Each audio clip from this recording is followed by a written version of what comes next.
Does the criminal who's born in poverty have free will to not be a criminal if most of the people in prison came in below the poverty line? So that's called restorative justice. Even if that person had robbed somebody, that person needs treatment. Yes. And the people who cannot shake whatever it is that afflicts them tells me that free will cannot be as free as we think it is. Do you remember the shooter in the University of Texas at Austin? I remember that Okay? One. Yeah. There's a movie they made out of it called The Tower. Yeah. Where he left a note saying, I just want to kill people. Something must be wrong with my brain.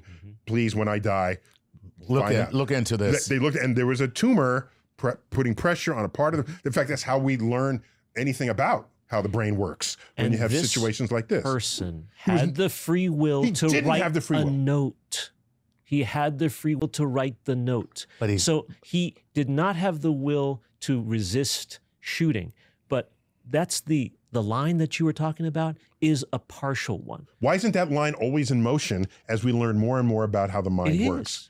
It is. Okay, so then maybe it's a line of convenience today, but tomorrow we're going to find out, oh my gosh, that person has no real free control over their behavior, over their personality, over their tendencies, over their treatment of others. It's not a line of convenience. It is, in your words, a perimeter of ignorance. When Newton said we couldn't explain certain things, right? God must have done it. Of course. That's a God of the gaps. Of course. That delineates what we don't know. The line you describe, I hope, is in fact that perimeter of ignorance which we slowly are moving toward and moving so that we do understand what the true nature of free will is. So this is where people will push back.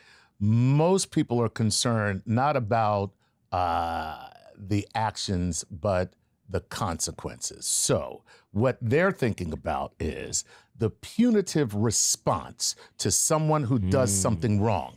And is a punitive response a deterrent for somebody doing something wrong or doing something wrong in the future? Especially if they don't have the free will. Right. So there's the other side of this entire analysis is how does society interact with people who are being brought into the circle day by day. We're learning what we have control over and what we don't, biophysiologically, intellectually, emotionally. Yes. Why do people need anxiety meds?